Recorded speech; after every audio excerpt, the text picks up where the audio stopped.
ஹalleluya எத்தனை பேர் சந்தோஷமா இருக்கீங்க? இன்னைக்கு யாருக்குமே கிடைக்காத பாக்கியம் உங்களுக்கு கிடைச்சிருக்கு. ஒரே நேரத்தில் நீங்க 2 செய்தியை கேட்கலாம். இங்கே இருந்து நீங்க கேட்கலாம், இன்னொரு மைக்லேயே பேசிட்டு இருக்காங்க. வாசிக்கலாம். மார்க் 5வது அதிகாரம்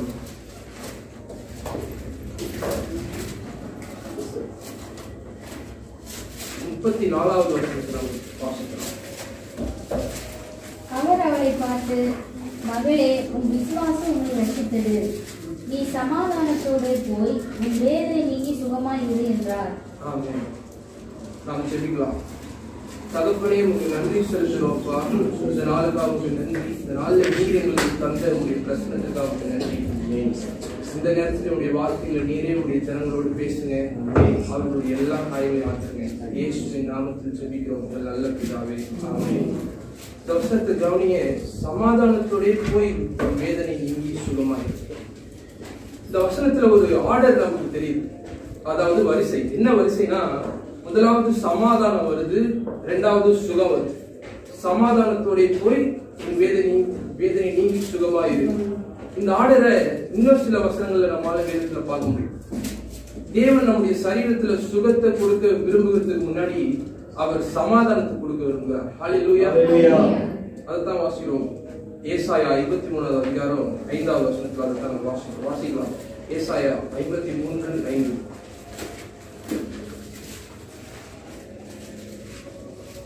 நம்முடைய மீறுதல்களின் நிமித்தம் அவர் காயப்பட்டு, நம்முடைய அக்கிரமங்களின் நிமித்தம் அவர் நொறுக்கப்பட்டார்.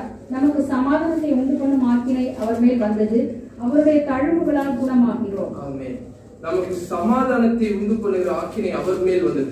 முதலாவது சமாதானம், அவருடைய தழும்புகளால் குணமாகும். 2வது சுகம். இந்த வரிசையை தேவன் அநேக இடத்துல வரைச்சு வச்சிருக்கிறார். முதலாவது சமாதானத்தை வச்சிருக்கார். அதுதான் ஃபார்முலா. முதலாவது உங்க இருதயத்தை நீங்க சமாதானத்தோடு காத்துக்கொள்ளுங்க. அதுக்கப்புறம் உங்களுக்கு சுகம் வரும். நிறைய பேர் என்ன யோசிக்கிறாங்க நார்மலானா, எனக்கு சுகம் இல்லைன்னா நான் எங்கேயாவது சாப்பிட்றதுல தப்பு பண்றேனா, சாப்பிட்ற உணவுகள்ல ஏதாவது தப்பு பண்றேனா, அல்லது நான் சரியான நேரத்துல தூங்குறேனா, மருந்து மாத்திரை எல்லாம் கரெக்டா எடுத்துக்கிறேனா.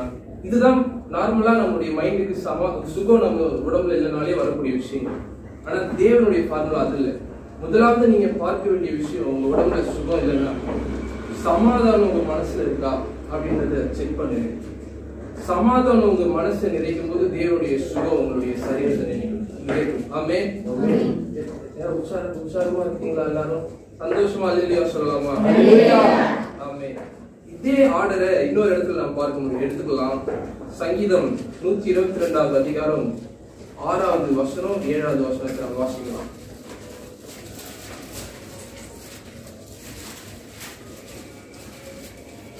எருசலேமின் சமாதானத்துக்காக வேண்டிக் கொள்ளுங்கள், உன்னை நேசிக்கிறவர்கள் சுகித்திருப்பார்களாக. போதும். இந்த வசனத்துல பார்க்கிறோம். முதலாவது சமாதானம். எருசலேமின் சமாதானத்துக்காக வேண்டிக் கொள்ளுங்கள், உன்னை நேசிக்கிறவர்கள் சுகித்திருப்பார்களாக. மீண்டும் அதே வரிசையை நம்ம இந்த வசனத்துல பார்க்கிறோம். அதுக்கு அடுத்த வசனத்தை வாசிக்கலாம். உன் அலங்கத்திற்குள்ளே சமாதானமும் உன் அரண்மனைகளுக்குள்ளே சுகமும் இருப்பதாக. இந்த வசனத்திலையும் அதே வரிசையை நாம் பார்க்க முடியும். முதலாவது சமாதானம், 2வது சுகம். இந்த தேவன் ஏன் சுகத்தை ஃபர்ஸ்ட் வைக்காம சமாதானத்தை 2வது வைக்கலன்னா, முதலாவது சமாதானம் இருந்தாதான் உங்களுக்கு சுகம் வரும்னு அவருக்கு நல்லாவே தெரியும். இன்றைக்கு எத்தனையோ டாக்டர்ஸ், நல்ல டீப்பா எக்ஸ்பீரியன்ஸ் உள்ள டாக்டர்ஸ் எல்லாம் பாத்தீங்கன்னா அவங்க சொல்ற ஒரே விஷயம், உங்களுக்கு ஸ்ட்ரெஸ் அதிகமா இருக்கா, உங்க மனசுல கவலைகள் அதிகமா இருக்கா, சமாதானம் இல்லையா, உங்களுக்கு ஹார்ட் டிசீஸ் வரலாம், உங்களுக்கு இருதய நோய் வரலாம், உங்க உடம்பு முழுவதும் நோயினால் நிரம்புறதுக்கு கூட சமாதானம் இன்மைதான் ஒரு காரணம் என்று சொல்லுவார்கள். அப்படிப்பட்ட ஒரு டாக்டரோட ஆபீஸ்ல பேஷண்ட்ஸ் உட்கார்ற அந்த வரிசை சேர் போட்டு வச்சிருப்பாங்க. அங்க வந்து பேஷண்ட்ஸ் எல்லாம் உட்கார்ந்து இருப்பாங்க. அதை பார்த்து ஆராய்ச்சி பண்ண ஒருத்தர் என்ன சொல்றாருன்னா, இந்த சேர் இப்ப ஜாக் உட்கார்ந்துட்டு இருக்கான், இது எங்க தேய்மானம் ஆகும்னா, அவன் எங்க உட்கார்ந்துருக்கான், பின்னாடி உட்கார்ந்துருக்கான், அந்த இடத்துல தான் தேய்மானம் ஆகும். ஸ்கிராச்சஸ் விழுவும், மிக்சர் விழுவும், எல்லாம் விழுவும், தேய்மானம். ஆனா அந்த ஹாஸ்பிட்டல்ல உள்ள அந்த சேர் வரிசையில எங்க தேய்மானம் ஆயிருக்குன்னா, இந்த எஜ்ஜில். எத்தனை பேருக்கு புரியுது நான் சொல்றது?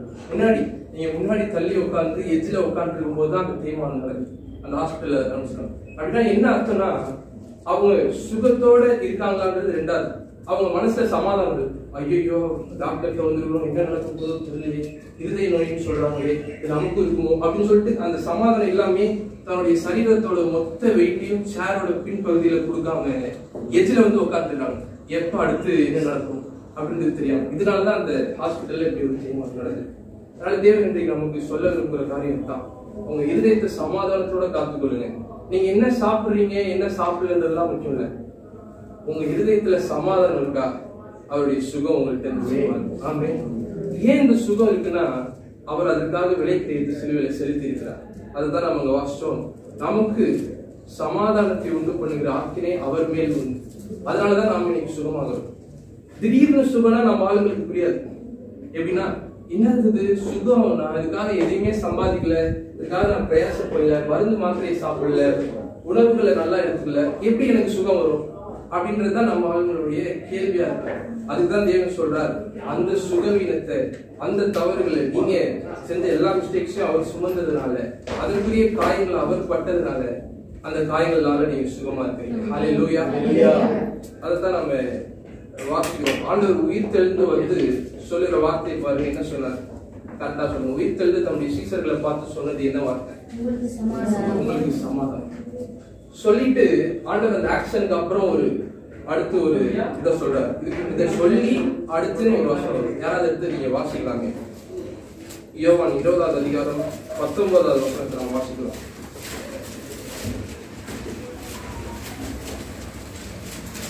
யோவான் 20:19. வாரத்தின் முதல் நாளாகிய அன்றைய தினம் சாயங்கால வேளையிலே சீசர்கள் கூடியிருந்த இடத்தில் யூதர்களுக்கு பயந்ததினால் கதவுகள் பூட்டியிருக்கையில் இயேசு வந்து நடுவே நின்று உங்களுக்கு சமாதானம் என்றார். அவர் இப்படி சொல்லி தம்முடைய கைகளையும் தம்முடைய விழாவையும் அவர்களுக்கு காண்பித்தார். என்ன நான் சொல்றேன், இப்ப உங்க வீட்டுல இருக்கிற ஒரு சின்ன பையன் ஏதோ ஒரு பெரிய பொருளை வாங்கிட்டு வந்தான். உங்களுக்கு ரொம்ப கவலையாச்சு, என்னடா இங்க இருந்து அவன் திருடிட்டு வந்தானா இல்ல இங்க இருந்து எடுத்துட்டு வந்தான், யாராவது கொடுத்து விட்டாங்களா தெரியல, இங்க இருந்து பார்த்தோன்னே நமக்கு நல்லா இருக்கேன்னு சொல்லிட்டு ஏத்துக்க முடியாது. இது நியாயப்படி வந்ததா அப்படின்றத முதலாவது நம்ம கன்ஃபார்ம் பண்ணிட்டு தான் அதை முழு மனதோட ஏத்துக்க முடியும். அப்படிதான் இந்த சுகமும். இந்த சுகம் எப்படி வந்துச்சு என்ற திடீர்னு இது வரதுக்கான வாய்ப்பு இல்லையே.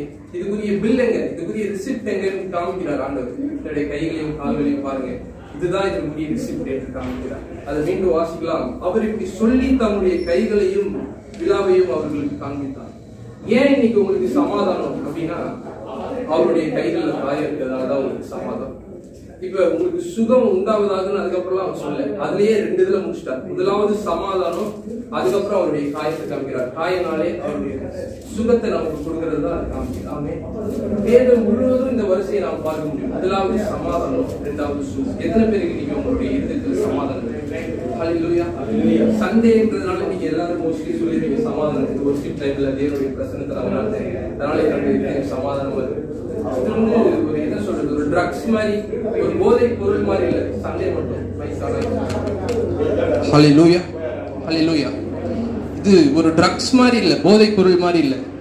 ஏதாவது வாரம் ஒரு டைம் நம்ம மனசுல சமாதானத்தினால நிரப்பிட்டு மீதி 6 நாள் நம்ம பாட்டுக்கும் சமாதானம் இல்லாம இருந்துக்கலாம். அப்படி ஒவ்வொரு நாளும் உங்களுடைய இருதயத்தை நீங்க சமாதானத்தினால நிறைக்கணும். அதுக்கு ஒரே காரணம் உங்களுடைய நற்செயல்கள் அல்ல. நான் நல்லது செஞ்சா எனக்கு ஒரு சமாதானம் கிடைக்குதா? உண்மை, சமாதானம் கிடைக்குது. ஆனா எதனால இந்த சமாதானம் உங்க மனசுல வரணும்னா, தேவன் சிலுவையில செஞ்சு முடித்த அந்த செயல்னால மட்டும்தான் உங்களுக்கு சமாதானம் வரணும். ஹல்லேலூயா. மீண்டும் வாசிக்கலாம். யோவான் திரும்ப அதே வசனத்தை வாசிக்கலாம். 20வது அதிகாரம் 19வது வசனத்தை. வாரத்தின் முதல் நாளாகிய அன்றைய தினம் சாயங்கால வேளையிலே சீசர்கள் கூடியிருந்த இடத்தில் யூதர்களுக்கு பயந்ததினால் கதவுகள் பூட்டப்பட்டிருக்கையில் இயேசு வந்து நடுவே நின்று உங்களுக்கு சமாதானம் என்றார். இந்த இடத்துல பாருங்க, யூதர்கள் பயந்து கொண்டிருக்கிறார்கள். பயத்து நடுவுல வந்து சமாதானத்தை தேவன் சொல்றார். அநேக நேரத்துல நம்ம யோசிச்சிருக்கீங்களா, அவங்க உடல் சுகவீனமா இருக்கும்போது, சளி காய்ச்சல் தலைவலி இது போன்றவைகள் வரும்போது உங்களுக்குள்ள ஏதோ ஒரு பயம், சீசர்களுக்கு இருந்தது போல உங்களுக்குள்ள ஏதோ ஒரு பயம். அந்த இடத்துல தேவன் பூட்டப்பட்டிருக்கிற அறைக்குள்ள நடுவுல வந்து சொல்றாரு உங்களுக்கு சமாதானம். வேற யாரையும் நீங்க விட மாட்டீங்க. உங்களுடைய சரௌண்டிங்ஸ்ல உங்களுக்கு பயம் இருக்க போது எல்லா கதையும் பூட்டி வச்சிருக்கீங்க. யாரும் என்கிட்ட பேசாதீங்க அப்படின்ற மாதிரி உங்களுக்கு பயம் இருக்கும். ஃப்ரெண்ட்ஸ் வந்தா கூட கொஞ்ச நேரம் ஹலோ என்ன அவ்வளவுதான் போன வச்சிருக்கீங்க. இந்த மாதிரி உங்களை நீங்களே தனிமைப்படுத்தி ஒரு தனி அறையில பூட்டி உங்களை நீங்க வச்சுட்டு இருக்கும்போது நான் ஒரே ஒரு காரியத்தை சொல்றேன், தேவனுக்கு பர்மிஷன் தேவை உங்களுக்குள்ள வருது. அந்த அறைக்குள்ள வந்து அவர் உங்களுக்கு சமாதானம் என்று சொல்லுவார். இந்த மாதிரி சமாதானமின்மை உள்ள எந்த சூழ்நிலையிலையும் நீங்க பார்க்க வேண்டியது அவருடைய முகத்தை மட்டும்தான், உங்களுக்கு சமாதானம் வரும். ஆமே. இன்னொரு விஷயத்த நான் சொல்லணும், கூட்டப்பட்டிருக்கிற அறையில தேவன் அந்த செவரை எப்படி காசு பண்ணார்? கதவு போட்டிருக்கு. அது என்ன? உயிர்த்தெழுந்த சரீரத்தினுடைய வல்லமை. இன்னொரு சந்தேகத்தை நான் உங்களுக்கு கிளியர் பண்ண விரும்புறேன். ஏன் தேவன் உயிர்த்தெழும்போது கல்லறையுடைய கல் புரட்டப்பட்டது அப்படின்னா, அவர் உள்ளேருந்து வெளில வரதுக்காக அது புரட்டப்படல. ஏன்னா அவருடைய உயிர்த்தெழுந்த சரீரம் மேட்ரை கிராஸ் பண்ணும். இப்ப இந்த செவத்தை தாண்டி நான் அந்த பக்கம் என்னால் போக முடியும். உயிர்த்தெழுந்த சரீரத்தில் எதுக்கு அந்த கல் புரட்டப்பட்டு இப்படி வைக்கப்பட்டது என்றால், அவர் வெளியே வருவதற்காக இல்லை, நாம பார்க்கணும். அவர் உயிர்த்தெழுந்து விட்டாரு, நாம பார்க்கறதுக்காக தான் தேவன் அப்படி வச்சிருக்காரு. ஹல்லேலூயா. தேவன் எத்தனை நல்லவர் பாருங்க. அவருக்கு எதுவும் தேவையில்லை, நம்முடைய மனசுல சமாதானம் இருக்கா, இதை மட்டும் தான் அவர் பார்க்கிறார். இன்னொரு விஷயத்த நான் சொல்ல விரும்புகிறேன் உங்கள்கிட்ட. மத்தேயு 28வது அதிகாரத்துல வாசிக்கலாம், 2வது வசனம்.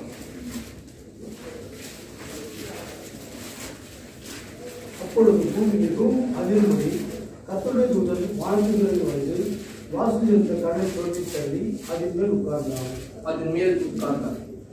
இதுல ஒரு சத்தியத்தை தேவன் வைத்திருக்கிறார். எல்லாரும் நீங்க நல்லா கவனிங்க. வாசலில் இருக்கிற கல்லை புரட்டி தள்ளி அதன் மேல் உட்கார்ந்தார். இதுக்கு முன்னாடி எங்கேயாவது நீங்க தேவதூதர்கள் உட்கார்ந்த நிலைமையில உங்களால பார்க்க முடியுதா? பைபிள் ஒரு இடத்துலயும் உங்களால பார்க்கவே முடியாது.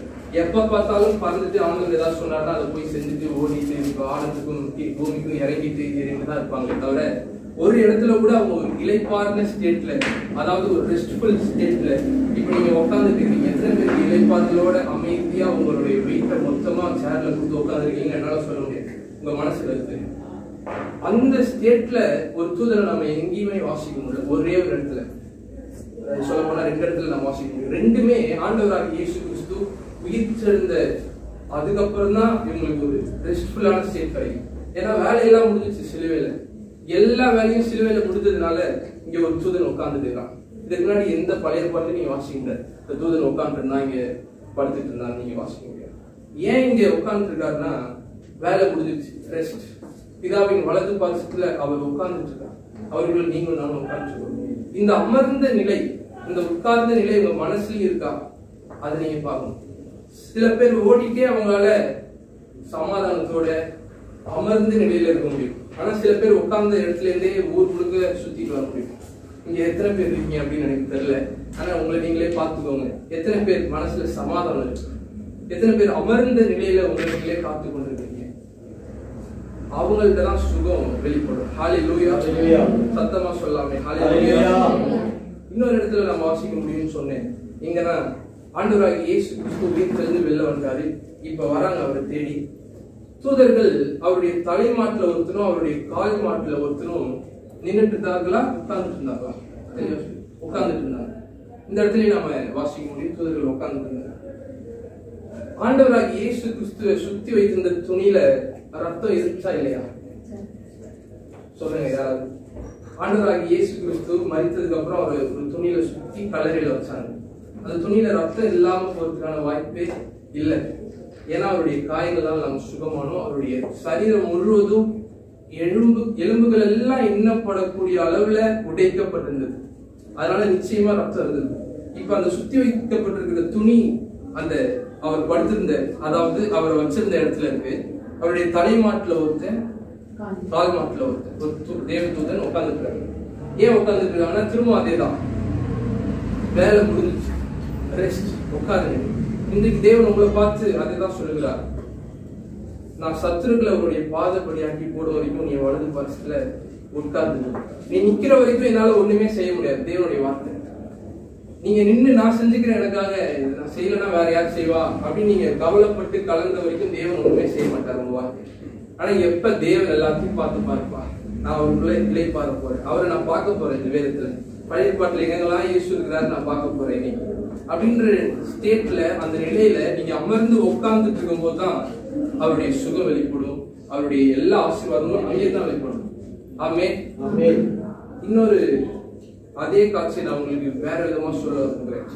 இந்த இடத்துல ஒரு தேவதூதன், இந்த இடத்துல ஒரு தேவதூதன், சென்டர்ல ஆண்டவர் படுத்திருந்த, அதாவது அவர் வச்சிருந்த இடம், அந்த துணியும் சென்டர்ல ஆண்டவர் சுத்தி வைத்திருந்த துணி மட்டும் இருக்கு. அவர் இல்லை, உயிர்த்தெழுந்தார். இந்த துணியில ரத்தம். இதை பார்க்கும்போது உங்களுக்கு என்ன ஞாபகம்? யாராவது சரியா சொல்லுங்க. இந்த காட்சியை நீங்க பார்க்கும்போது உங்களுக்கு என்ன ஞாபகம் வருது? அவங்களெல்லாம் பைபிள் ஸ்காலர்ஸ் நினைச்சு பேசிட்டு தயவா நீங்க ஆன்சர் பண்ணுங்க. இதை பார்க்கும்போது உங்களுக்கு என்ன ஞாபகம் வருது?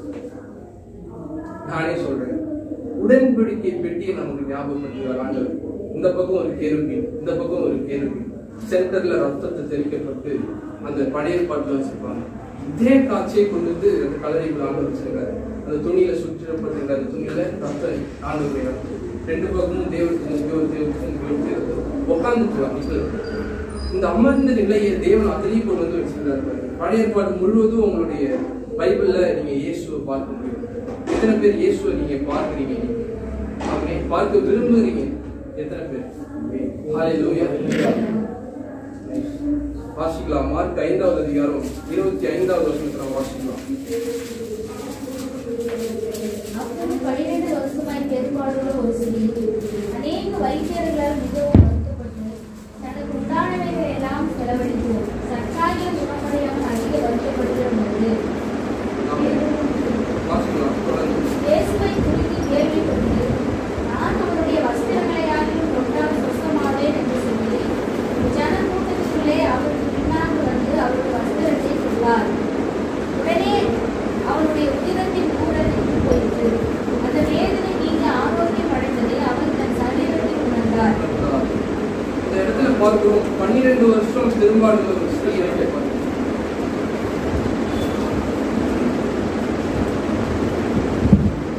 12 வருஷம் பெரும்பாடுள்ள அந்த ஸ்திரீயை நாம் இந்த இடத்துல பார்க்கிறோம். 12 வருஷம். வேதத்துல எத்தனை நாள் இந்த உதிர ஊரல் இருக்கலாம் என்ற ஒரு டைம் லிமிட் இருக்கு. எத்தனை நாள்லாம் 7 நாள், வெறும் 7 நாள். ஆனா இந்த ஸ்திரீக்கு 12 வருஷம் பெரும்பாடு இந்த ஸ்திரீக்கு நான் வாசிக்கிறோம். ஆனா அந்த வேதனை நீங்கி ஆரோக்கியம் அடைந்ததை அவள் தன் சரீரத்தில் உணர்ந்தாள். எப்பன்னா 12 வருஷத்துக்கு அப்புறம். அடுத்து வாசிக்கலாம். உடனே இயேசு தம்மிலிருந்து வல்லமை புறப்பட்டதை தமக்குள் அறிந்து ஜனக்கூட்டத்துக்குள்ளே திரும்பி என் வஸ்திரங்களை தொட்டது யார் என்று கேட்டார். இந்த இடத்துல நான் நல்லா உங்களை நான் பார்க்க விரும்புகிறேன். ஜனக்கூட்டத்துக்குள்ளே திரும்பி. இன்னைக்கு வருஷத்துல நம்ம கேட்டோம், ஆண்டவரை பார்க்கணும், அவருடைய முகத்தை பார்க்கணும், அவருடைய மகிமையை நான் பார்க்கணும்னு சொல்லிட்டு கேட்டார் மோசே. அங்க மோசேவை நிக்க வச்சுட்டு இவர் போறார், கடந்து போறார். அவர் இயேசுனுடைய தேவனுடைய பின்பகுதியை மட்டும் மோசே பார்த்தான், அவருடைய முகத்தை பார்க்க. அதுவும் ஆசையா கேட்கிறான், எனக்கு உங்களுடைய மகிமையை பார்க்கணும்னு. எப்படா நான் காமிக்காம போவேன், என் முகத்தை பார்த்துக்கோன்னு டைரக்டா மோசேக்கு ஆண்டவர் சொல்லவே இல்லை. நான் கடந்து போவேன், என்னுடைய பின்பகுதியை நீ பார்ப்ப அப்படின்னு சொன்னார். ஆனா இந்த இடத்துல இயேசுக்காக ஒரு ஸ்திரீ வரல, தன்னுடைய வியாதி சுகமாக வேண்டும் என்பதற்காக ஒரு ஸ்திரீ வருகிறான். எனக்கு எப்படியா சுகமான போதுங்க, இயேசுட்ட சுகம் இருக்குன்னு கேள்விப்பட்டேன், அதனாலதான் வந்தேன். எத்தனை பேர் இருக்காங்க சபையில் இன்னைக்கு? என்னுடைய குடும்பத்துல பிரச்சனை, இந்த பிரச்சனை, அந்த பிரச்சனை, அதுக்காக நான் சபைக்கு வந்தேன். ஆனா ஆண்டவர் பண்றதை பாருங்க. நீங்க எதுக்காக வந்தாலும் அவர்கிட்ட வந்தீங்களா, உங்களுக்கு சுகத்தை தருவா. ஹல்லேலூயா. வாசிக்கலாம். தமிழிலிருந்து வல்லமை புறப்பட்டதை தமக்குள் அறிந்து ஜனக்கூட்டத்துக்குள்ளே திரும்பி. ஒருவேளை இவர் அந்த சுகத்தை ஃப்ரீயா போயிடுச்சு இந்த அம்மாவுக்குன்னு சொல்லிட்டு அவர் பாட்டுக்கும் வந்த வேலையை பார்த்துட்டு போயிருக்கலாம். என்ன வேலை? 12 வயசு ஒரு சின்ன பொண்ணு குணமாக்குற, உயிர் தெளிப்புகிற வேலைக்கு அவர் போயிருக்கலாம். ஆனா அங்க நின்றார். ஏன் நிற்கிறாருன்னா, ஒருவேளை இவரு சுகத்து வஸ்திரத்தின் ஓரத்துடனே சுகம் போயிடுச்சு, அப்படியே இவர் கடந்து போயிருந்தாருன்னா மோசேக்கு தம்மை எப்படி காண்பித்தாரோ அதே போல இந்த ஸ்திரீக்கும் இவர் காமிக்க வேண்டிய நிலைமை வந்திருக்கும். தொட்டேன், எப்படியோ எனக்கு சுகம் கிடைச்சிச்சு, நான் கிளம்புறேன். அவர் பின்பக்கம் பார்த்து போயிட்டு இருக்கிறார். ஆனா இந்த ஸ்திரீக்கு ஒரு பயம். ஏன்னா திருட்டளவா இவர்கிட்ட ஒரு அற்புதத்தை நான் திருடிட்டு போற மாதிரி இருக்கு அப்படின்ற உணர்வு இந்த ஸ்திரீக்கு இருக்க கூடாதுன்னு தான் ஆண்டவர் திரும்பி பார்க்கிறார், தன்னுடைய முகத்தை காண்பிக்கிறார். மோசே தேவனுக்காக, அவருடைய மகிமைக்காக உங்களுடைய முகத்தை காண்பீங்க, உங்களுடைய மகிமையை காண்பீங்கன்னு கேட்டான். ஆண்டவர் காமிக்கல, பின்பகுதியை காமிச்சார். ஆனா தன்னுடைய சுகத்துக்காக அந்த ஸ்திரீயின் இடத்துல திரும்பி அவருடைய முகத்தை காண்பிக்கிறார். ஹல்லேலூயா. எத்தனை நல்லவர் பாருங்க நம்முடைய தேவன்.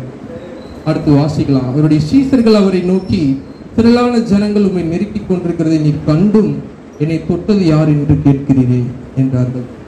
திரளான ஜனங்கள் நெருக்கிட்டு இருக்காங்க அப்படின்னா என்ன அர்த்தம்? திரளான ஜனங்களுக்கு சுகம் போயிட்டு, திரளான ஜனங்களுக்கு வேண்டிய எல்லா ஆசீர்வாதங்களும் போயிட்டு இருக்கு இவர்கிட்ட. ஆனா இந்த ஒரு ஸ்திரீ இடத்துல மட்டும் அவர் திரும்பி பார்த்தது ஏன்னா, அவர்கிட்ட தொட்டேன், எனக்கு சுகம் வந்துச்சு, நான் போயிட்டேன்னு அப்படியே போயிடக்கூடாது. திருட்டளவா நான் போயிட்டுன்ற உணர்வு இவனுக்கு வரக்கூடாது. அவருக்கு தெரியாமல் நான் எடுத்துட்டேன். இந்த பிக் பாக்கெட் அடிக்கிறவங்க எல்லாம் பார்த்தீங்கன்னா பர்ஸ் எடுத்ததுக்கப்புறம் அவன் திரும்பி பார்த்தானா இவனுக்கு ஒரு பயம் வரும், யாரா எடுத்துதுன்னு பார்த்தா. அந்த பர்ஸ் எடுத்துட்டு இவன் போயிட்டானா எனக்கு ஒரு பிரச்சனையும் இல்லை, சந்தோஷமா போயிடும். ஆனால் அவன் திரும்பி பார்த்தானா அடரடரா பார்த்துட்டான், ஏதாவது கேட்க போறான்னு சொல்லிட்டு ஏதாவது கேள்வி கேட்டா சொல்லிட்டு சந்தோஷம் சபிச்சிட்டானா சந்தோஷம். ஆனால் இந்த இடத்துல தேவன் இந்த உணர்வு இந்த பொண்ணுக்கு இருக்கக்கூடாது.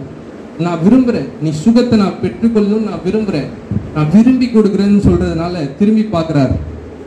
பாருங்க, அடுத்த வசனத்தை வாசிக்கலாம். 32வது வசனத்தை.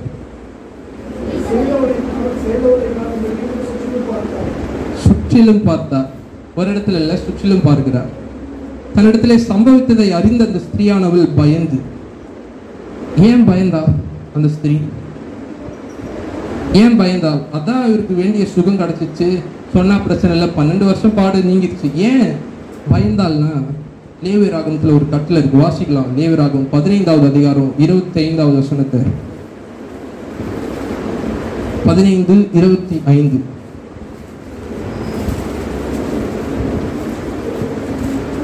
ஒரு ஸ்திரீ விலகியிருக்க வேண்டிய காலம் இல்லாமல் என் உள்ளம் அநேக நாள் கூறிக்கொண்டிருந்தால், அல்லது அந்த காலத்துக்கு முந்தியது கண்டிருக்கும் நாளெல்லாம் கூறிக்கொண்டிருந்தால், என் விளக்கத்து நாட்டிருப்பது போல அவர் வீட்டாக இருப்பார்கள். ஆமென். அதுக்கு முந்தின 4-5 வசனங்களை நாம் வாசிக்கிறோம். ஒரு ஸ்திரீ அப்படி இருக்க வேண்டிய நாட்கள் 7 நாட்கள். அந்த 7 நாள் தீட்டா இருப்பான்.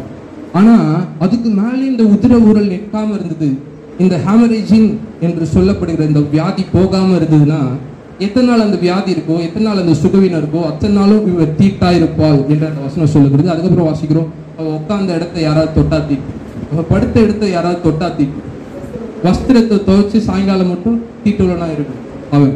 ஒருவேளை யோசிச்சு பாருங்க, நியாயப்பிரமாண காலத்தின்படி ஆண்டவர் இருந்திருப்பாருன்னா முதலாவது இவர் போய் தன்னுடைய வஸ்திரத்தை துவைச்சு சாயங்காலம் மட்டும் தீட்டா இருந்திருக்கும், ஆண்டவராகி இயேசு கிறிஸ்துவ சொல்லுவார். ஏன்னா வஸ்திரத்தின் ஓரத்தை தொட்டான். வஸ்திரத்தை தொட்டவனை தொட்டா தீட்டு, அது உட்கார்ந்த இடத்த தொட்டா தீட்டு, படுத்த இடத்த தொட்டா தீட்டு, அவ்வளவுதான் பழைய ஏற்பாட்டுல. அதை விட டீப்பா போய் வஸ்திரத்தையே தொட்டா நாள் முழுக்க தீட்டு, அல்லது 7 நாள் தீட்டு, இந்த மாதிரி நிறைய அது இருக்கு. ஆனா தேவன் அது எல்லாத்தையும் மாற்றி அந்த பயத்தை இந்த மனுஷன் இடத்துல இருந்து போக்கும்படியா திரும்பி பார்த்து சொல்றார். என்ன சொல்றார்? வாசிக்கலாம். 34வது வசனம். அவர் அவளை பார்த்து, மகளே, உன் விசுவாசம் உன்னை ரட்சித்தது. நீ சமாதானத்தோடே போய் உன் வேதனையிலிருந்து சுகமாயிரு என்றார். மகளே, இது வரைக்கும் வாழ்க்கையில கேட்டுறாத ஒரு வார்த்தை. மகளே, நான் யாருக்கும் மகள் இல்லைன்ற ஒரு நிலைமையில இருந்த அந்த மனுஷி மகளே என்ற வார்த்தை கேட்கிறார். தன்னத்திலிருந்து வல்லமை புறப்பட்டது என்பதை அறிஞ்சும் ஒருத்தர் என்ன மகளேன்னு சொல்றாரு அப்படின்னு பார்த்துட்டு, நீ சமாதானத்தோடே போய் உன் வேதனை நீங்கி சுகமாயிரு. அதுக்கப்புறம் தான் அதை சொல்லுகிறார். முதலாவது உங்க இருதயத்தை சமாதானம் நிரப்பும். முன்னாடியே நான் சொன்னது போல வேண்டி சொல்லுகிறேன், இந்த வரிசையில யாரும் விலகாம இருங்க. முதலாவது உங்க இருதயம் சமாதானத்தினால நிறைஞ்சா மட்டும்தான் உங்களுடைய உடல் சுகத்தினால நிறையும். ஆமே. இதுக்கு தான் நம்ம வாசிச்சோம். நோட் புக் இருக்கவங்க நோட் பண்ணிக்கோங்க. இந்த வரிசையை நம்ம சில வசனங்கள்ல வாசிக்க முடியும். ஏசாயா 53வது அதிகாரம் 5வது வசனத்துல நம்ம வாசிக்கலாம். இதே வரிசை. முதலாவது சமாதானம், 2வது சுகம் வருது. அதே போல சங்கீதம் 122 6வது வசனம் 7வது வசனத்துல நம்ம வாசிக்க முடியும். முதலாவது சமாதானம், 2வது சுகம் வருகிறது.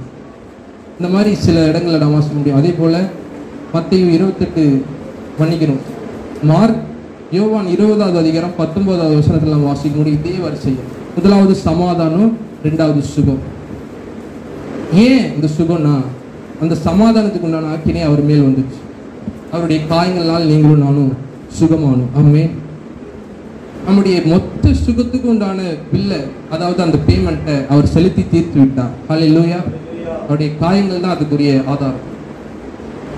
சங்கீதம் 22ல நம்ம வாசிக்கிறோம், எலும்புகளை எல்லாம் என்ற அளவுக்கு ஆண்டவர் இருக்கார். எலும்புகளை எல்லாம்ன்ற வார்த்தையை நான் ஹீப்ரூல எடுத்து பார்த்தேன். உண்மையாவே அது எப்படி இருக்குன்னா, எலும்புகளை எல்லாம் தான் இருக்கு.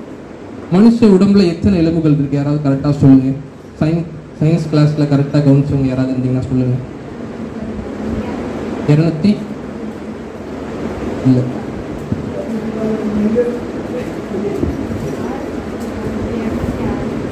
206 யார் சொன்னது? கரெக்டா சொல்லிட்டீங்க.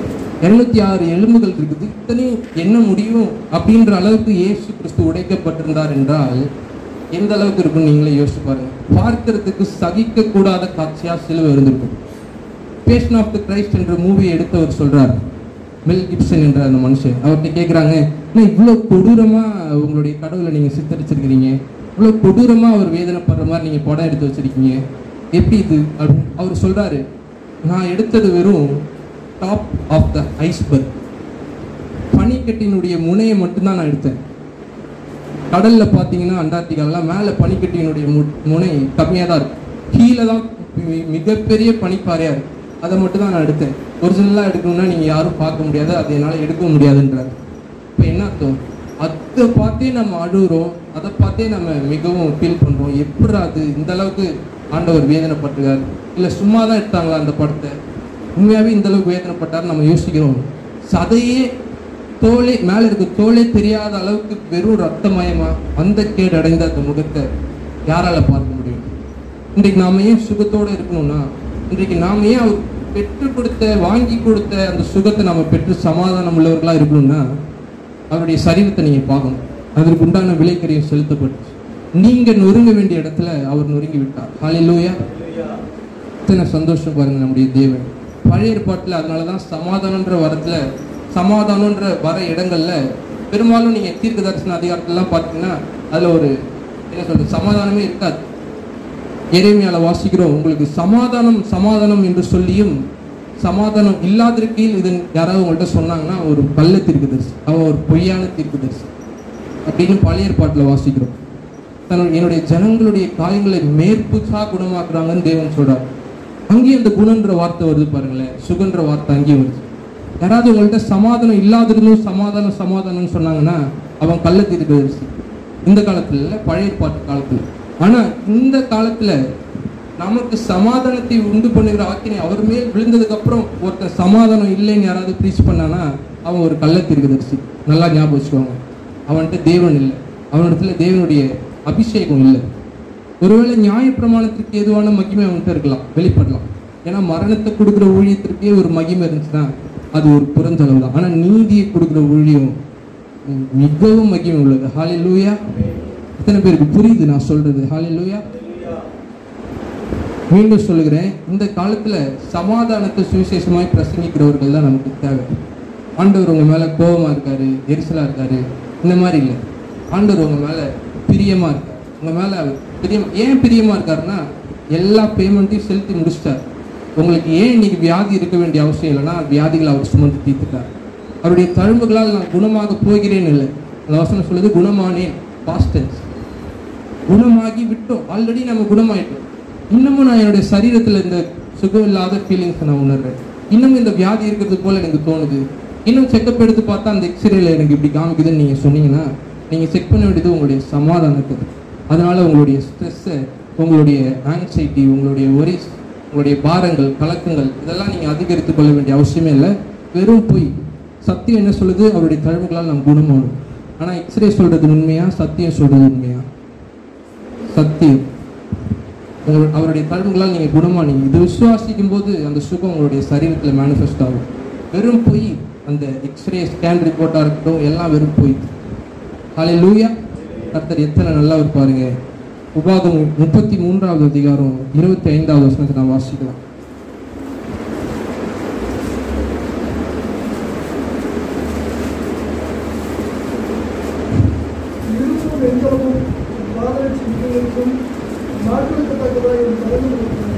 ஹல்லேலூயா!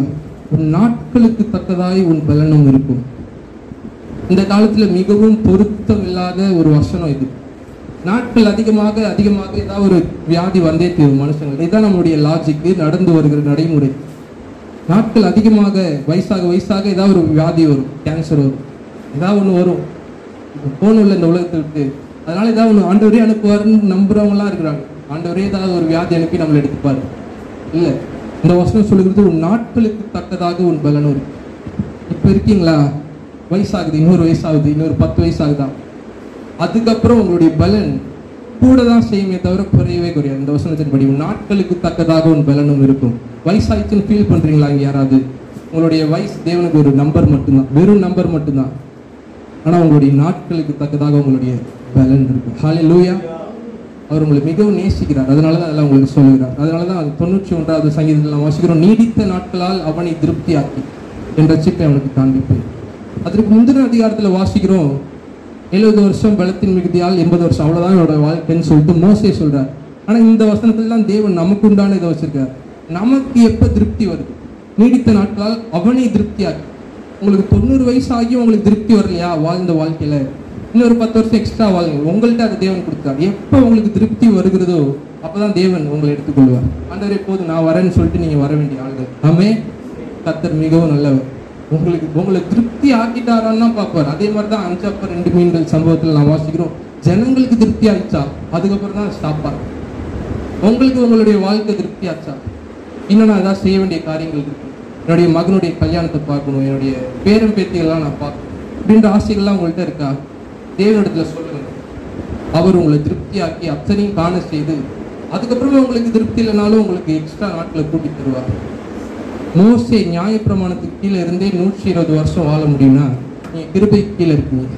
மோசேக்கு பார்வை மங்கள கடைசி நாட்கள் ஒரு துளி கூட பார்வை மங்கள, அவருடைய பலன் குறையல. அதே இதை உங்களுக்கு நான் சொல்றேன் இந்த நாள்ல. அப்படின்னா எந்த அளவுக்கு அதிகமா உங்களுக்கு பலன் குன்றாது, உங்களுடைய பார்வை மங்காது வயசாக இல்லை ஆல்ரெடி எனக்கு மங்கிருச்சுப்பா அதனாலதான் கண்ணாடி போட்டிருக்கேன் நீங்க சொல்லலாம். ஆனா தேவன் அதையும் ஆட்சி போட வல்லமை உள்ளவராக இருக்கிறார். எல்லாம் உங்களுடைய விசுவாசத்தை பொறுத்து, எல்லாம் நீங்க ஆண்டவர்கிட்ட எவ்வளவு கேட்கிறீங்கன்றதை பொறுத்து தான் இருக்குது. ஹல்லேலூயா. இறுதியாக ஒரு சம்பவத்தை நம்ம வாசிக்கலாம். மத்தேயு மன்னிக்கணும், லூக்கா 15வது அதிகாரம் எடுத்துக்கொள்ளலாம். லூக்கா 15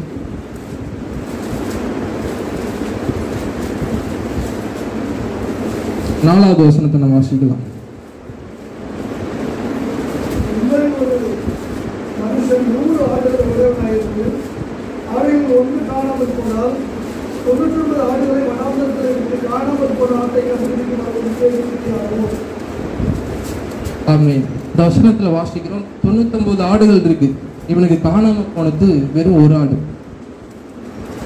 அதுக்கப்புறம் வாசிக்கலாம். கண்டுபிடித்த பின்பு அவன் சந்தோஷத்தோடே அதை தன் தோள்களின் மேல் போட்டுக்கொண்டு வீட்டுக்கு வந்து சிநேகிதரையும் அயலகத்தாரையும் வரவழைத்து காணாமற் போன நாட்டை கண்டுபிடித்தேன், என்னோட கூட சந்தோஷப்படுங்கள் என்பான் அல்லவா.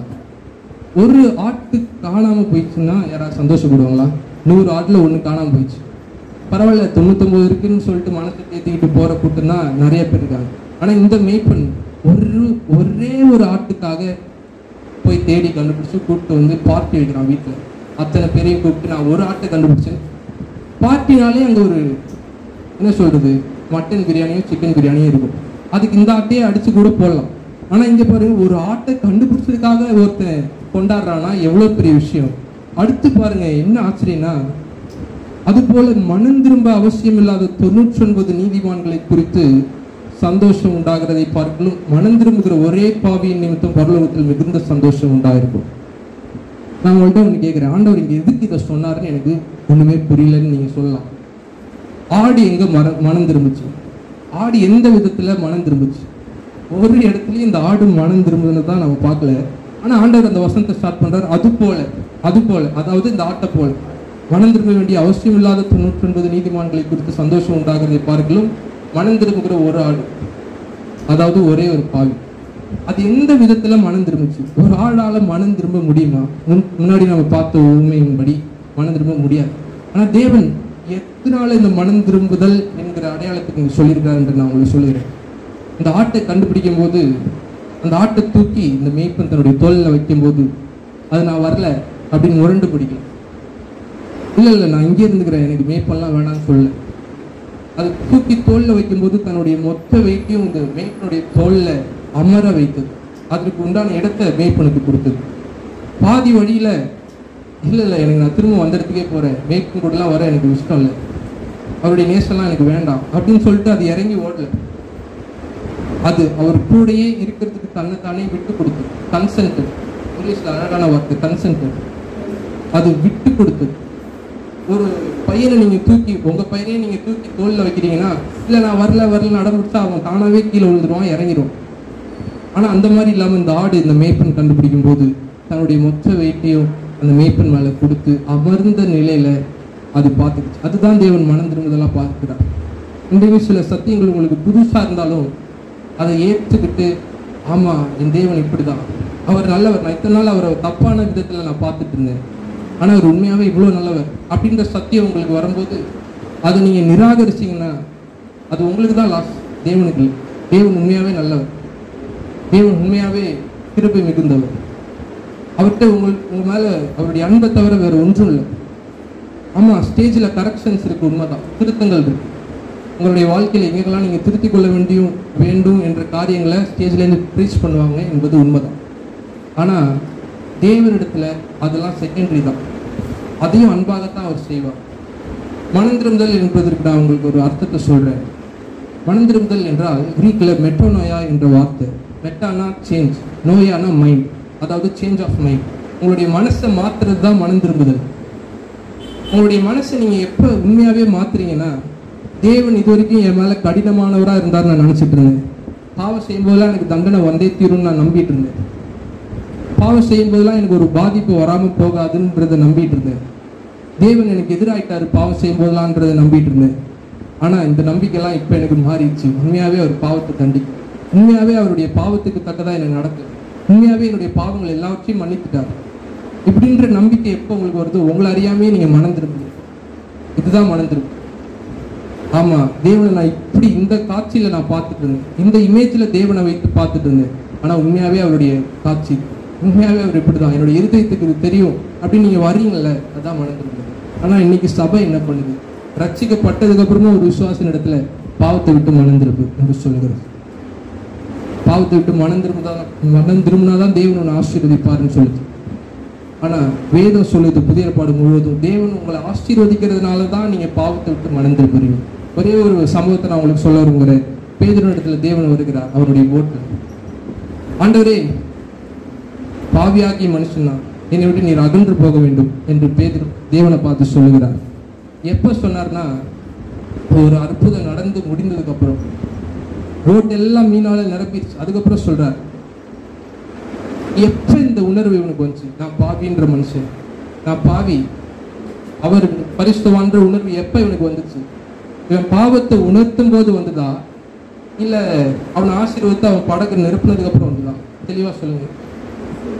அவனை ஆசீர்வதித்து அவனுடைய படகை நிரப்பும் போது. அதே போல சகையனுடைய சம்பவத்துக்கு வாங்க.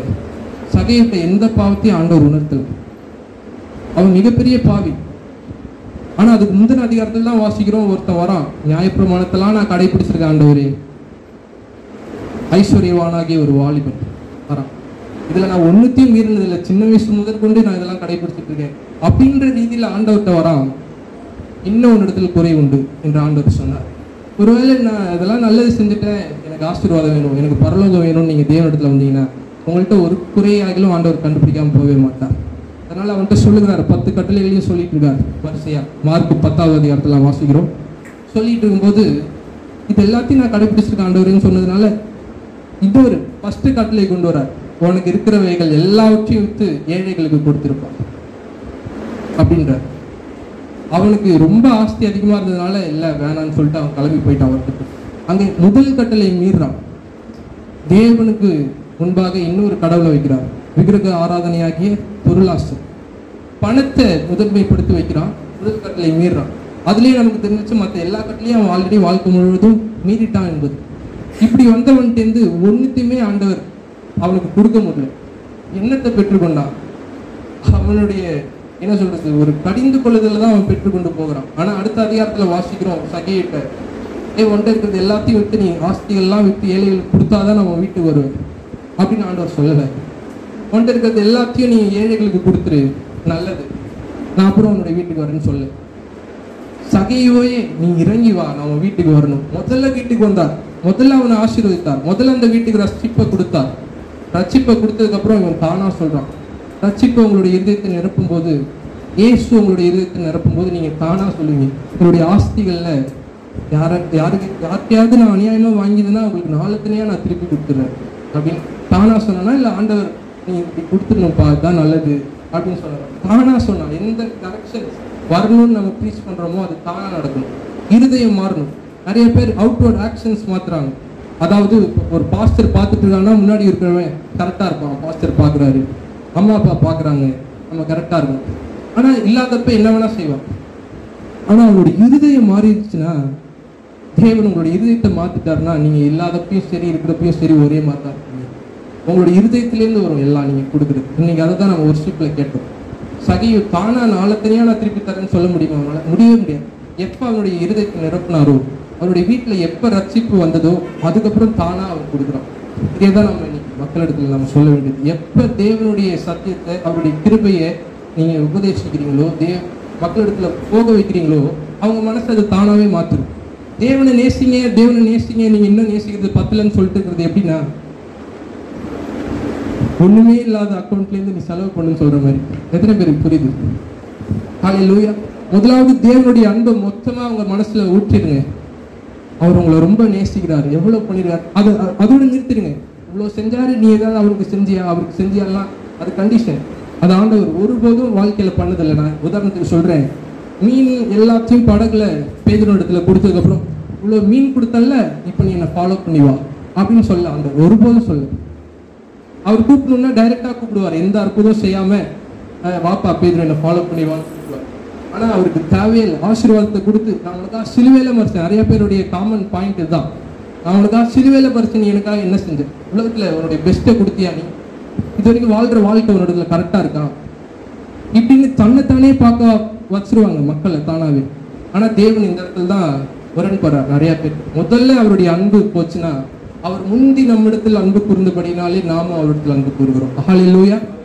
நாம எப்படி அவர் மேல அன்பு கூறுவோம்? எப்ப நம்ம அவர் மேல அன்பு கூறுவோம்னா, அவர் நம்ம மேல அன்பு கூறுறது உணரும் போது தான். நான் அம்மாட்ட பேசும்போது சொன்னேன் கடந்த வாரத்துல, அவர் என்ன நேசிக்கிறாருன்ற உணர்வு என்கிட்ட இருந்துச்சுன்னா, இப்ப என்னோட உணர்வு தேவனுக்கு நேரா இருக்கு, என்னுடைய பார்வை தேவனுக்கு நேரா இருக்கு. இப்ப என்ன அறியாமே நான் அவரை பார்த்துட்டு இருக்கேன். அவர் என் மேல் நினைவா இருக்கிறாருன்ற உணர்வு, அந்த நினைவு என் மனசுல இருந்துச்சுன்னா, அவர் என் மேல நினைவா இருக்காரு, நான் அதை நினைக்கும் போதே என்ன அறியாமே நான் அவர் மேல நினைவா இருக்கேன். எத்தனை பேருக்கு புரியுது? ஹல்லேலூயா. அதுதான் தேவன் நம்மிடத்துல எதிர்பார்க்கிறார். சகிவிட்ட ஒரு பாவத்தையும் உணர்த்தல, பேதுருவிட்ட ஒரு பாவத்தையும் உணர்த்தல. மத்தேயு கூப்பிட்டாரு, ஏற்காடு துறையிலேருந்து நீ வாப்பா என்னை பின்பற்றிவான்னு கூப்பிட்டாரு. ஏதாவது அற்புதம் செஞ்சதுக்கு அப்புறம் கூப்பிட்டாரா? நான் உனக்காக இவ்வளவு பெரிய காரியத்தை செஞ்சேன், நீ வந்துரு. Conditional love. இது நான் செஞ்சேன், எனக்காக அதை செய். சிலுவை எவ்வளவு பெரிய விஷயம் தெரியுமா? அது நான் உனக்காக செஞ்சேன், நீ எனக்காக வரமாட்டியா, நீ எனக்காக ஊழியம் செய்ய மாட்டியா, என்ன செஞ்சேன்? இதான் காமனா நிறைய பேர் நினைக்கிற காரியம். தேவன் ஒருபோதும் அப்படி கூப்பிடுறவரே இல்லை. எப்ப சிலுவையின் அன்பு உங்களுடைய இருதயத்தில் நிரப்புதோ, உங்களை அறியாமையே நீங்க அவருக்காக ஊழியம் செய்வீங்க. உங்களை அறியாமையே உங்க இருதயத்திலேருந்து அந்த ஊழியம் கடந்து வரும். ஹல்லேலூயா. கர்த்தர் நல்லவர். இந்த வார்த்தை உங்களை ஆசீர்வதிப்பதாக. இயேசுவின் நாமத்தில் ஆமென்.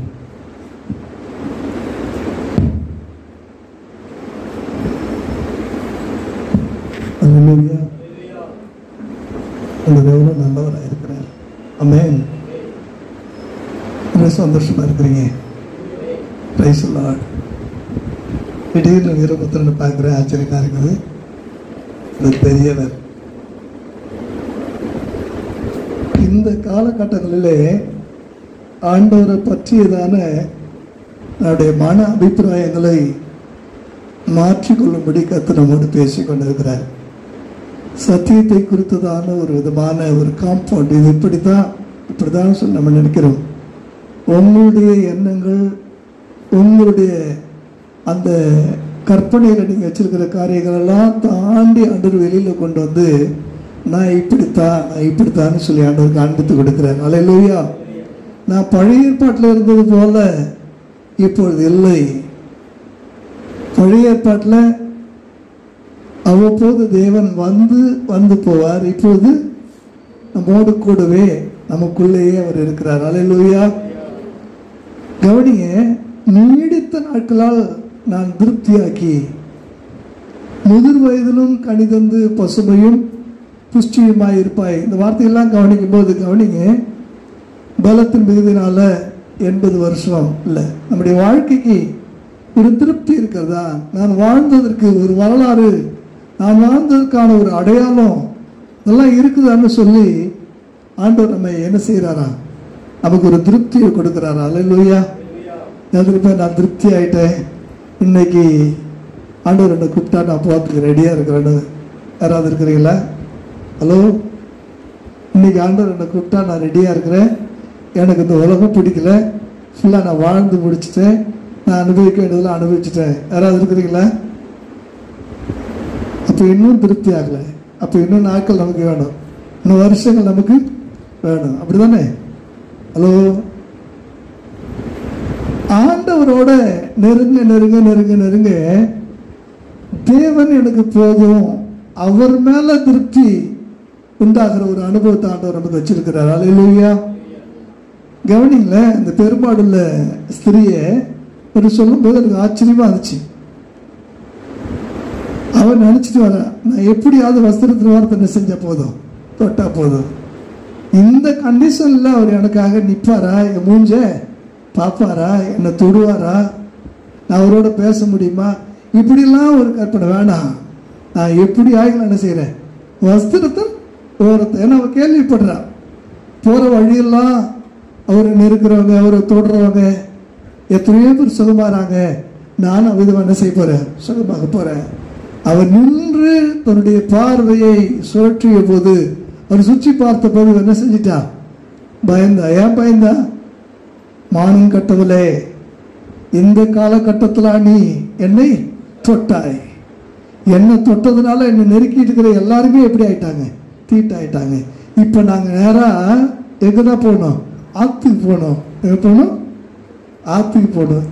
நம்ம பிராமணெல்லாம் ஆத்துக்கு போன என்ன அர்த்தம், வீட்டுக்கு போகணும். இங்க நான் சொல்றாரு வேற, ஆத்துக்கு போய் என்ன செய்யணும், குளிக்கணும். குளிச்சது மட்டும் இல்ல, ஒட்டு துணி இல்லாம எல்லாத்தையும் துவைச்சி காய வச்சுட்டு அது காயிற வரைக்கும் சாயங்காலம் வரைக்கும் எங்க வரக்கூடாது, ஊருக்குள்ளேயே வரக்கூடாது. அப்படிப்பட்டதான ஒரு கோபத்தை தான் அவர் எதிர்பார்த்த உடனே அவர் வாயிலிருந்து என்ன வரப்போகுதுன்னு சொல்லி நினைக்கிறா.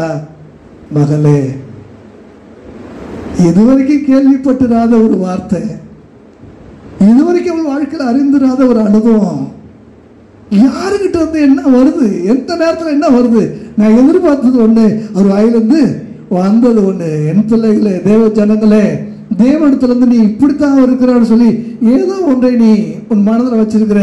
நீ நினைக்கிற மாதிரி தேவன் இல்லை. பலவான இடத்திலிருந்து பட்சணமும், பட்சிக்கிற இடத்திலிருந்து மதுரமும் வந்ததா. பழைய பாட்டில் வாசிக்கிறோம்ல, பலவான இடத்திலிருந்து பட்சணம், பட்சிக்கிற இடத்திலிருந்து யார் பலவான்? சிங்கம். சிங்கத்திட்ட என்ன வந்துச்சான்? பட்சணம் வந்துச்சு. அது பீறி போடும், ஆனா அது கிட்ட என்ன கிடைக்குது, இவனுக்கு தேவையான ஒரு ஆகாரம் கிடைக்குது. அடுத்தது யாரு? பட்சிக்கிறவன் யாரு? கலவி. அந்த தேனி அது என்ன செய்யும், கொட்டும். அதுகிட்ட என்ன கிடைக்குது? மதுரம், இனிப்பு கிடைக்குது. அல்லேலூயா. நீ எங்க எது கிடைக்காதோ அங்க அது கிடைக்க வைக்கிறவர் நம்முடைய ஆண்டவர். அல்லேலூயா. நீ நினைக்கிற மாதிரி அல்ல, நீ நினைக்காத மாதிரி எங்க எது இல்லையோ அங்க அது இருக்கப்படுகிறவனுடைய ஆண்டவர். வனாந்தரத்துல தண்ணியில நினைப்ப, அந்த தண்ணி இல்ல, ஊற்றையே உனக்காக உருவாக்கி வைத்திருக்கிறவனுடைய ஆண்டவர். அல்லேலூயா. அவர் ஏதோ ஒண்ணு உனக்கு செஞ்சுட்டு உன்னை கூப்பிடுறவர் இல்ல. நீ மனம் திரும்பினாதான் இது நான் அவனுக்கு செய்வேன்னு சொல்லி அல்ல. ஒருத்தர் நினைச்சிட்டு வர, நான் ஆண்டவருக்கு முன்னாடி போய் நீதிமான என்ன செய்ய போறேன், காண்பிக்க போறேன். ஆண்டவரே 10 கட்டளைகளை என் சிறு வயது முதற்கொண்டு கை கொண்டிருக்கிற, பரவாயில்லப்பா, ஒண்ணு சாம்பிளுக்கு நீ இப்ப என்ன செய், டெமான்ஸ்ட்ரேட் பண்ணு. நீ போய் எல்லாத்தையும் வித்துட்டு என்ன செஞ்சிரு, பின்னாடி வா. இப்ப என்ன ஆயிடுச்சு, அவுட்டா 10 கொஸ்டின்ல ஒரு கொஸ்டின் கூட அவர் என்ன செய்ய முடியல. தேவனுக்கு முன்னாடி உங்களை நீதிமானா காட்டாதபடிக்கு தேவனே என்னுடைய நீதினு சொல்லி நீங்க அதை அனுபவிக்க வந்துட்டீங்கன்னா போதும், உங்க நீதி எல்லாம் அழுக்கான கந்தைகளாக இருக்கிறது. தேவனுடைய நீதி நம் மீது மகிமையாக பொருத்தப்படும். அல்லேலூயா. இன்னொருத்தன் வரான், பாவியான மனுஷன் தான், வசனமே அப்படி இருக்கு. அவன் மோசமான மனுஷன், அநியாயம் பண்றவன், அக்கிரமம் பண்றவன், அநியாயமா சம்பாதிக்கிறவன், லஞ்சம் வாங்குறவன். அவன் இயேசு வீட்டுக்கு என்ன செய்யறான், கூப்பிடுறான். இயேசு அவன் நினைச்சிருந்தா, நான்லாம் வந்து வீட்டுக்கு கூப்பிட்டு என்ன செய்ய மாட்டாரு, வரமாட்டாருன்னு தெரியும். ஜஸ்ட் அவர் முகத்தை பார்க்கறதுக்காக, எனக்கு அவர் முகத்தை கூட நேருக்கு நேராக பார்க்கறதுக்கு அருகது இல்லை. என்ன அவர் அப்பேற்பட்ட நீதிமன் பாவியாகிய நான் எப்படி அவர் முகத்தை பார்க்க முடியும்? மரத்தில் ஏறிட்டான். எங்கிருந்து பார்க்கற, இலைகளுக்கு நடுவில் இருந்து முகத்தை இல்லை, எதை பார்க்கற, தலையவாத என்ன செஞ்சிடற பார்க்கற அல்ல. உனக்காக முகத்தை காண்பிக்கிறவர் அண்ணாந்து பார்க்கிறார். நல்லா பார்த்துக்கோ. நீ எதை பார்க்க நினைச்ச, நீ என்கிட்ட எதை பார்க்க நினைச்ச, நான் உன்கிட்ட நான் எதை காட்டுறேன், முகத்தை காட்டுறேன். அவர் திரும்பி பார்த்தார், திரும்பி முகத்தை காட்டினார். எதுக்கு முகத்தை காட்டினாரு? மகளே என்று சொல்லுவதற்காக, குற்ற உணர்வை மாற்றுவதற்காக. நீ திருட்டுத்தனமா இல்ல, இது பிள்ளையின் அப்பம், இது உனக்கானது தான், நீ எடுத்துக்கொண்டது நல்லது தான், நீ போ, சமாதானமாயிரு, சௌக்கியமாயிரு என்று சொல்வதற்காகத்தான் ஆண்டவர் அதை செய்தார். அல்லேலூயா சொல்லுமா? அல்லேலூயா. அந்த சகை வீட்டுக்கு வரும்போது அவனை கூப்பிடல, நீ இறங்கி வா இன்னைக்கு உன் வீட்டுக்கு. ஆஹா, நான் நினைச்சது இவருக்கு எப்படி இவரெல்லாம் என் வீட்டுக்கு வருவாரா? கூப்பிட்டாலும் காலில் வந்து கெஞ்சினாலும் வர முடியாத அளவுக்கு பாவி இவர் எப்படி? ஆனா சொல்றாரு, நான் அவரை பத்தி நினைச்சிருந்த அபிப்பிராயம் ஒண்ணு, ஆனா அவர் வேற, அவர் என் நினைவுகளுக்கு அப்பாற்பட்டவர். நான் அவரை பத்தி நினைக்கிறது வேற, அவர் நினைச்சிருக்கிறது என் கற்பனை கட்டாத அளவுக்கு அவர் என்ன பண்ணிருக்கிறார், அன்பு வச்சிருக்கிறார். அதனால நான் அநியாயமா வாங்கின எதுவுமே எனக்கு வேணாம், 4 மடங்கு எல்லாத்தையும் திருப்பி கொடுத்துறேன். 4 மடங்கு அவன் திருப்பி கொடுத்துட்டு அவன்கிட்ட என்ன இருந்திருக்குன்னு நினைக்கிறீங்க? ஒண்ணுமே வந்திருக்கு. அது இயேசு மட்டும்தான் அவனுக்கு இருந்திருப்பார். அல்லேலூயா சொல்லுங்க. அல்லேலூயா. எல்லாமே போனாலும் பரவாயில்ல, என் தேவனே நீர் என் கூட இருந்தா போதும், என் வீட்டுக்கு நீங்க வந்தா போதும், என் வீட்டுல நீங்க தங்கினா போதும்னு சொல்ற ஒரு அனுபவம் இருக்குது. அது எவ்வளவு மேன்மையான ஒரு அனுபவம். அல்லேலூயா. எழும்போமா தேவ சமூகத்துல. உனக்கு சமாதானத்தை உண்டு பண்ணும் ஆக்கினை அவர் மீது வந்தது. அந்த சமாதானத்தின் மூலமாக உன் ஆக்கினைக்காக அவர் ஏற்றுக்கொண்ட அந்த தழும்பின் மூலமாக அவருடைய சுகத்தை தருகிறவராக இருக்கிறார். அல்லேலூயா. என் மகளே, சமாதானத்தோடு போய் வேதனை நீங்கி சுகமாயிரு, வேதனை நீங்கி சுகமாயிரு. இன்றைக்கு ஆண்டவர் உனக்கு சமாதானத்தை தருகிறார். உன் மனதிற்கு அவர் சுகத்தை தருகிறார். உன் சரீரத்திற்கு, ஆவி ஆத்துமா சரீரம் முழுவதும் தேவ சமாதானத்தை அனுபவித்து தெய்வீக சுகத்தை பெற்றுக் கொள்ளுகிற நிலையில ஆண்டவர் உன்னை இன்றைக்கு ஆசீர்வதிக்க போகிறார். நீ நினைக்கிறியா நான் 100ல் 1 என்னெல்லாம் அவர் கண்ணுக்கு தெரியுமா நினைக்கிறியா? இல்ல, நீ 100ல் 1 இருந்தாலும் பரவாயில்ல. ஆனா அவர் எவ்வளவு நேசிக்கிறார் தெரியுமா? மனம் திரும்ப அவசியம் இல்லாத 99 பேர் அல்ல, உன்னை தேடி வருகிறார். நீ தூரமா இருக்கிற நினைக்கிறியா? இல்ல, அவரே உன்னை தேடி வந்து உன்னை தூக்கி எடுத்து தோல் மேல போட்டு கொண்டு வந்து உனக்காக மகிழ்ச்சியா இருக்கிறேன், உன்னை கண்டுபிடித்ததுனால நான் சந்தோஷப்படுறேன், என்னோட சந்தோஷப்படுங்கன்னு சொல்லி பரலோகத்தையே ஒரு சந்தோஷமுள்ளதாய் மாற்றுகிறாரே. என்ன எதிர்பார்க்கிறார் தெரியுமா? பாவியா இருந்தாலும் பரவாயில்ல, அவர் தூக்குனா ஏறி அவர் தோல் மேல உட்காந்துக்கோ, தோல் மேல உட்காந்துக்க.